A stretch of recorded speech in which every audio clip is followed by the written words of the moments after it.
Byawe Fazira nga mukozi maka g'omugenzi agamba nti mukama we yasemba okumulaba ku ssawa 2 ez'ekiro ku bbalaza ya wiiki eno nga line Katongole kyokka mukudda ono yakomawo yekka. Katongole mu kusooka yabadde agambibwa okuba ddereeva w'omugenzi naye nga kati kitegeerekese nti abadde muganzi we.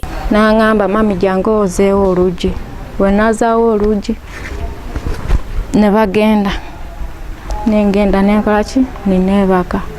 Ono agamba Katongole yamutegeeza nga Eva bwe yamubuzeeko nga naye yali amunoonya. Ba n'akomawo gye bagenze naye. N'akomawo bazaali ssaawa meka simanyi.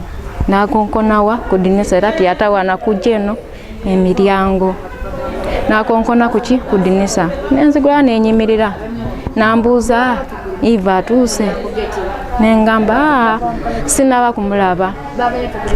Nemubuuza ye mubadde ki? Ye nga ye nanziramu yolooza tambuzeeko. Nemubuuza nti atya avudde mu motoka avudde mu motoka n'agirekawo n'essimu n'ekisumuluzo alabika aliko empewo eyeewaawe.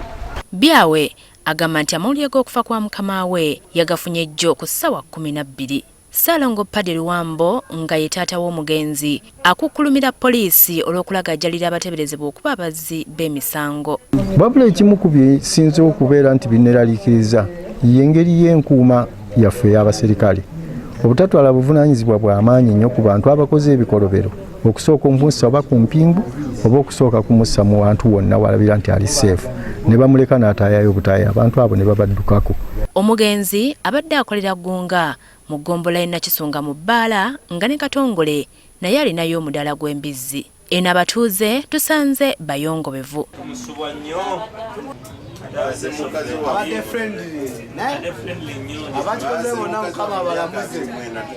Poliisi ekakasizza nti abantu basatu bakwatiddwa bajjambeko mu kunoonyereza. Abantu 2 bali ku muyiggo.